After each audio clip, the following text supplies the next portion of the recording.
The moment you stop giving her the attention she's always counted on, the air changes. At first, it feels like a scene from a thriller. You see her shift in ways you were never meant to witness. One day, you are her anchor. The next, she rewrites the script, tests your patience, and reaches for validation in places that cheapen what once felt sacred. And you wonder, was it ever love, or was it always control? But here's the paradox. What looks like rejection is actually the hidden doorway to power. This is the turning point where most men crumble, scrambling to prove, to chase, to win back approval. Yet the Stoic path shows a higher ground. Because your worth was never hers to grant, it was yours to command. If this message strikes you, don't just nod, act. Smash that like so this truth reaches other men walking the same fire. And in the comments, tell me.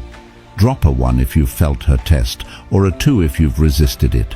Hold steady, because what comes next will test you harder than anything before. Let's dive in. 1.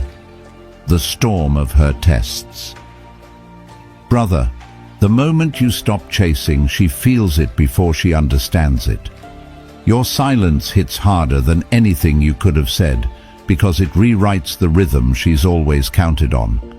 For years she believed she owned the script, that you would always answer, always respond, always be there to reassure her whenever she pulled away.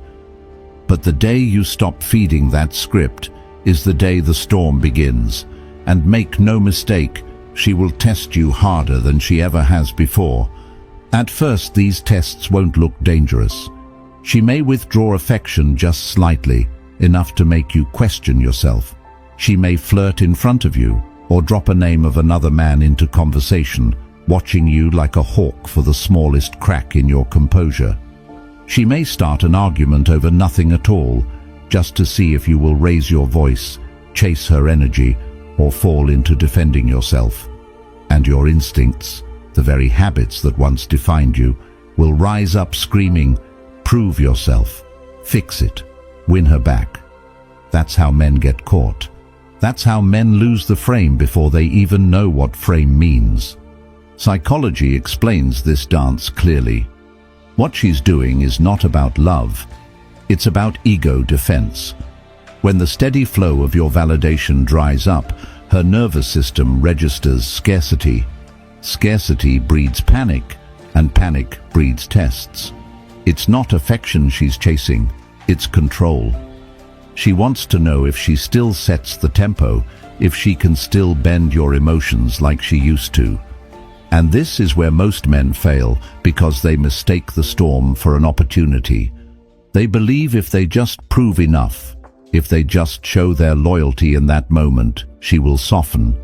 But the truth is, every reaction only confirms her power. Every emotional outburst, every frantic reassurance is another thread tying you back into the role of the chaser, the moth circling her flame, burning its wings without ever reaching the light. But there's another path, the Stoic path. When she tests you, you don't fight the test, and you don't collapse under it. You refuse to play. You stand so firmly in your frame that nothing she throws can shake it. This isn't about cold indifference, it's about calm sovereignty. She says, "You've changed." You look her in the eye and answer, steady as a mountain, "Maybe, because I'm focused on what matters now." That response cuts through the noise because it doesn't defend, doesn't chase, doesn't break. It reflects a man who knows where he's going, and that is something no test can counterfeit. And here's the paradox. The less you react, the stronger the storm becomes, at least at first. She will throw more, press harder, search for the crack in your armor. But each time you choose silence over reaction, calm over chaos, you add another stone to the fortress of your self-respect. You stop being predictable, and the moment you stop being predictable is the moment you stop being controllable. She may adapt to the new dynamic and step into your frame, or she may reveal that all she ever wanted was validation, not you. Either way, you win, because your worth is no longer a currency she can spend. Understand this. Tests only have power if you volunteer to take them. Once you stop volunteering, the storm exhausts itself against the walls of your composure. And in that silence, something remarkable happens. Not only does she realize you don't care in the old way anymore, but you realize you don't need to. That shift is the beginning of freedom, the beginning of becoming the man she can no longer toy with, and the man you'll finally respect when you look in the mirror. And this is only the first reaction she has when your energy changes, because when the storm quiets down, what follows next cuts even deeper. Her ego takes the first real hit. 2. Her ego takes the first hit. When your attention begins to fade, she doesn't feel heartbreak first. She feels a blow to her ego. For a long time, your steady presence was the fuel she used to confirm her self-image. Every call you answered, every compliment you gave, every time you made her the center of your world, it wasn't just kindness. To her, it was proof. I matter. I'm in control. I can pull his energy anytime I want. That fuel isn't about love. It's about validation. And when that validation is suddenly gone, the first crack isn't in her heart, it's in the mirror she uses to see herself. Here's the trap. Instead of reflecting inward, instead of asking, why did his attention drift, her mind goes into defense mode. Psychology calls this ego defense. When the ego feels threatened, it doesn't seek truth, it seeks relief. Relief through restoring the old balance. That's why you'll see her working overtime to get that attention back. She starts posting carefully crafted photos online, the kind designed to pull comments and likes. She makes sure to dress provocatively when she knows you'll see her, not always for strangers, but specifically for you. She casually mentions that other men are noticing her, hoping to spark your competitive instinct. Every move is designed to trigger you into proving she's still the priority.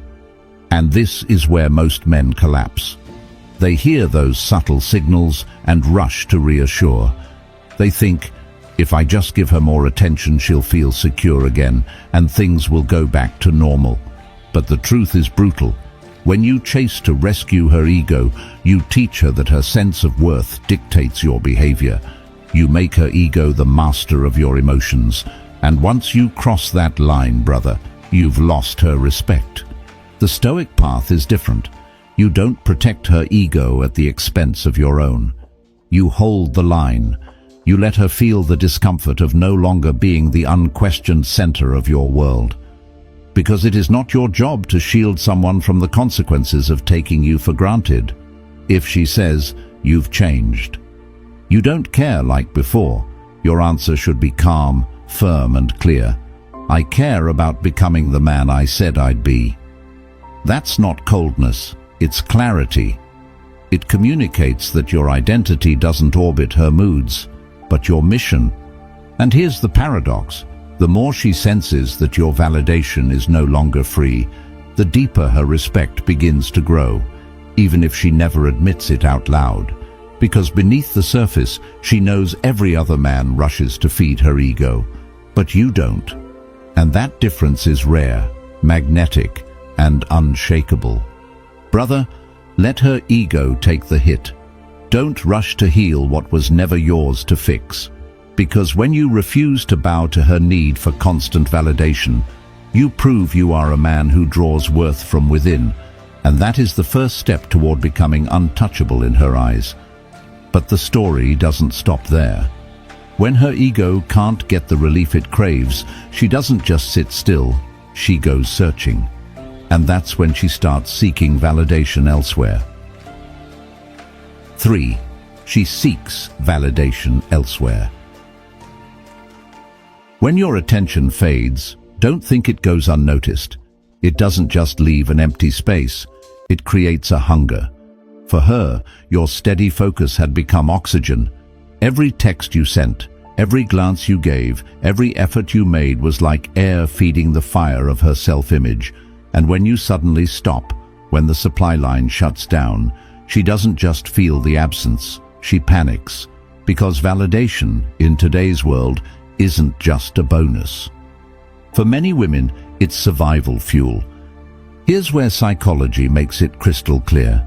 The brain craves dopamine from attention just as much as it does from sugar or alcohol.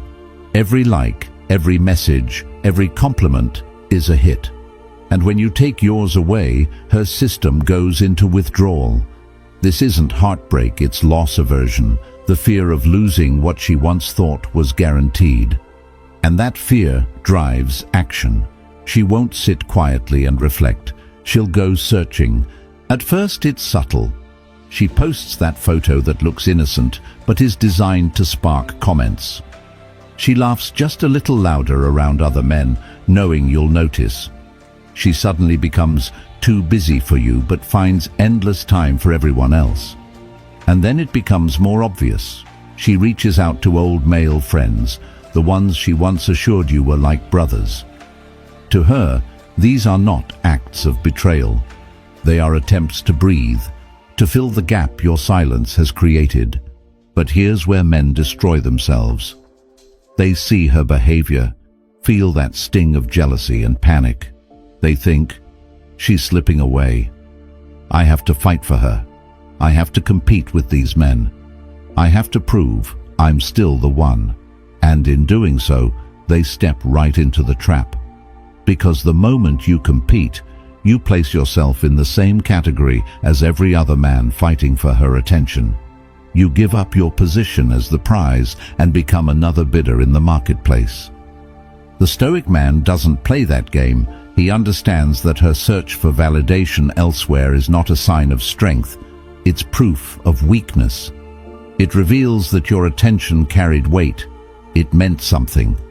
And instead of chasing to reassure her, he starves the cycle even further. He invests that energy into himself, his body, his craft, his mission. He understands that curiosity grows in silence, but respect grows in discipline. So when she says, "Other men notice me now," the reactive man panics. The Stoic man smiles and says, "That's good. You deserve to be noticed. I'm focused on bigger things." That calm response does two things. It kills her attempt to trigger your jealousy, and it reinforces that you don't measure your worth against competition. You've already won by refusing to step onto the battlefield. And here's the paradox. Sometimes her search elsewhere only makes her realize how different you truly are. Other men may flood her with attention, but it doesn't taste the same. It doesn't carry the same weight as yours because you didn't give it away. You invested it, and that difference unsettles her. She may drift further, or she may circle back, drawn not by your pursuit, but by your composure. Either way, brother, you win. Because you've proven to yourself that your self-worth isn't chained to anyone's approval. Remember this truth. A relationship built on constant ego feeding is not love. It's a transaction. And the moment you stop paying, the deal falls apart. That's why the Stoic man never competes for validation. He commands respect by refusing to trade his peace for anyone's attention. Let her seek validation elsewhere. Let her chase shadows, because while she's searching for oxygen in shallow places, you'll be building lungs that can breathe in any storm. And that's when something remarkable happens. Her irritation turns to respect, which leads us to the next stage. When the storm calms, her respect for you quietly begins to rise. 4. Respect rises in silence. Brother, here's a paradox most men never see. The less you orbit her, the more her respect grows. At first, when you pull back your attention, she might act irritated, colder, even accuse you of being distant. To the untrained eye, this looks like rejection. But beneath the surface, something deeper is happening. The very thing she claims to dislike, the space you've created, is the thing that forces her to see you differently. Why? Because respect is not born from constant approval. Respect is born from boundaries. When you refuse to let her moods dictate your actions, you are showing her a version of manhood she rarely encounters. Most men, the moment they sense her pulling away, panic. They text more, they call more, they explain themselves endlessly. They bend, fold, and compromise until they're unrecognizable. And in doing so, they kill the very respect they hope to earn. But you, when you stop orbiting her emotions and anchor yourself in your mission, you flip the script. Psychology calls this scarcity effect. The less available something is, the more it's valued. By not being constantly accessible, by not selling your attention cheaply, you raise its worth. At first, she may resist this shift because it unsettles her sense of control. But soon, the irritation gives way to respect. Deep down, she knows you cannot be bent so easily. Picture this moment. She snaps, "You don't make me a priority anymore." The average man panics, scrambles to prove otherwise. The Stoic man, calm and steady, replies, "I don't make anyone a priority over my peace." That's not arrogance, that's sovereignty. And brother, sovereignty is rare, it's magnetic. It communicates without needing to shout that your worth isn't rented from her approval, it's owned by you. This is the essence of Stoicism. To remain unmoved by tides of approval or rejection. To live anchored to principles, not swayed by storms. When Marcus Aurelius wrote that the soul becomes dyed with the color of its thoughts, he was reminding us that discipline, focus, and clarity are what paint your life, not the shifting emotions of others. When you embody that truth, you stop being just another man in her orbit.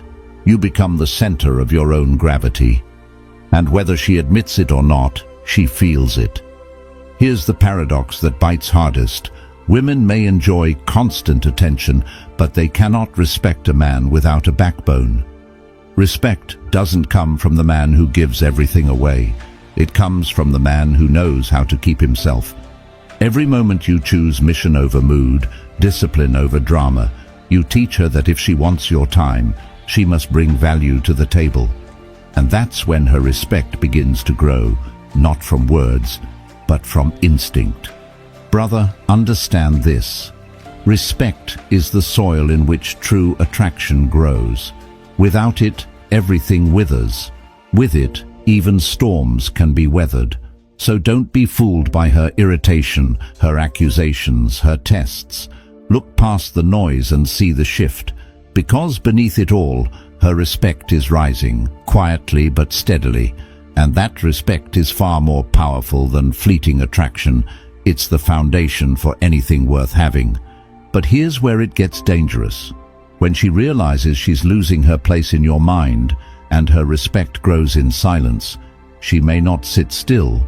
She may rewrite the story itself to protect her ego. And that's when the past suddenly looks very different in her words than it did in reality. 5. The past rewritten. Brother, when she realizes she's no longer the unquestioned center of your life, she doesn't always face that truth directly. Instead, she reaches for one of the oldest defense mechanisms the ego knows. She rewrites the past. This isn't about honesty, it's about control. By reshaping the story, she shields herself from the sting of losing you and keeps the illusion that she was the one holding the power all along. You'll start to hear it through friends, through whispers, sometimes even from her own mouth. Suddenly, the relationship she once cherished becomes something she wasn't that into. She'll claim she saw the signs early, or that she knew it wouldn't last. These aren't facts. They're narratives crafted to protect her image. And if you aren't grounded, hearing those distortions can sting. Your pride wants to fire back, to correct the record, to prove that her version of history is false. But here's the trap. The moment you defend yourself, you step into her frame. You validate her importance by showing you still care what she says. You reveal that you're still emotionally tied to her perception. That's how men waste energy, arguing against stories that were never about truth in the first place. They were about ego. The Stoic man knows better. He doesn't chase the shadows of someone else's narrative. He understands that truth doesn't need defending, it needs living. When she says, "We were never really that serious," you don't argue, you don't explain, you don't campaign for witnesses. You shrug and calmly answer, "Believe what you need. I'm moving forward." That answer disarms her, because it denies her the drama she was hoping to spark. It shows that your life, your mission, your progress are louder than any words she can invent. And here's the beauty of it. People always notice patterns. Over time, when her words paint one picture, but your life demonstrates another, the contrast becomes undeniable. Her revisionist story collapses under the weight of your reality, and nothing crushes ego like silent proof. Brother, you must realize, her rewriting of the past isn't about you, it's about her. It's her attempt to cushion the fall of no longer being chosen. Don't take it personally. Use it as a reminder that your focus belongs on building, not defending. Because the man who spends his days correcting lies is still chained to the liar. But the man who lives in such a way that no lie can stick, that man is free. And when rewriting the story doesn't restore her power, she often turns to something even sharper. She plays the victim. And that move is designed not just to rewrite the past, but to put you on trial in the present. 6. The mask of victimhood. Brother, when she realizes her old tactics aren't working, when the tests fall flat, when the ego games don't bend you, when rewriting the past doesn't shake your foundation, she often reaches for the most manipulative card of all: victimhood. Playing the victim isn't about truth, it's about leverage.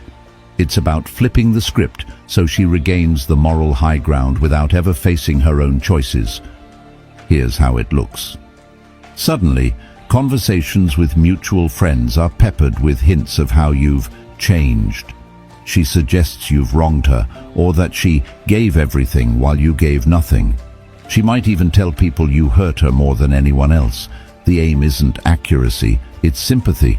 If she can convince others that she's the innocent one, she wins support. If she can convince you that you're the villain, she regains control. And if you're not careful, you'll fall straight into the trap. Because the natural instinct of a good man is to defend himself. When someone paints you as cruel, cold, or careless, every fiber in you wants to prove the truth. You want to show the receipts, explain the context, clear your name. But brother, hear me. That's exactly what she wants. The moment you defend yourself in the court of public opinion, you give her what she couldn't get through tests or ego, your energy. You've now accepted the role she's written for you, the accused, fighting for redemption in a story she controls. Psychology explains this perfectly. Victimhood provides two rewards: sympathy from others and power over the accused. It's ego protection disguised as innocence. By claiming she was wronged, she shields herself from accountability. By pulling you into defense mode, she proves you still care. But the Stoic man doesn't fall for this theater. He knows that reputation is built not by arguments, but by patterns. Words fade, but results remain. So what do you do when she says, "You hurt me more than anyone"? You resist the urge to plead or argue. Instead, you breathe, you ground yourself, and you reply with calm authority, "I won't argue with your story. I'll just live mine with integrity." That single line dismantles the power of her victimhood because it denies her the drama. You refuse the stage, you refuse the role, and suddenly the spotlight falls only on her words. And over time, people notice when words don't match reality. This is Stoicism in action. You cannot stop people from talking. You cannot control every story that's told. But you can control your discipline, your actions, your character, And when those things shine consistently, louder than gossip, the truth becomes self-evident. Marcus Aurelius said, "Waste no more time arguing what a good man should be. Be one." And that, brother, is your shield. Not defense, not debate, just demonstration. Here's the irony. Victimhood only works as long as it has an audience. When you no longer fuel the narrative with your protests, it loses oxygen. The sympathy fades, the drama collapses, and all that's left is her standing alone with a story that no longer moves anyone.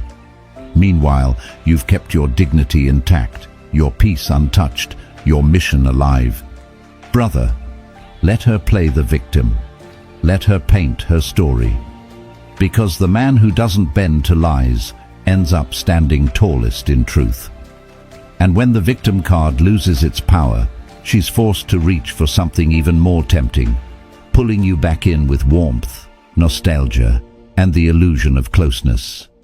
That, brother, is the next trap, and it's one you must be ready for.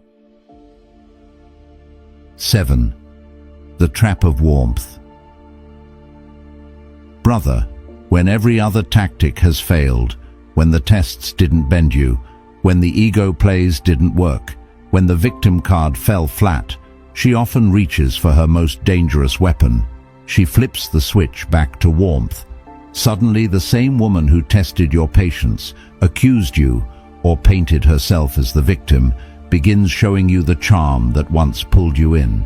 She brings back nostalgia, sweet words, familiar affection, and your heart, tired of the battles, wants to believe this means she finally understands, that she finally gets it. But this is where you must slow down and see clearly, because the trap of warmth is not always about love.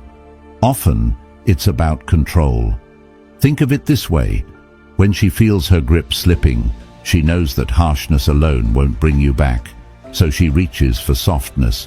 She drops little reminders of the past, suggests just one coffee, or suddenly becomes more affectionate.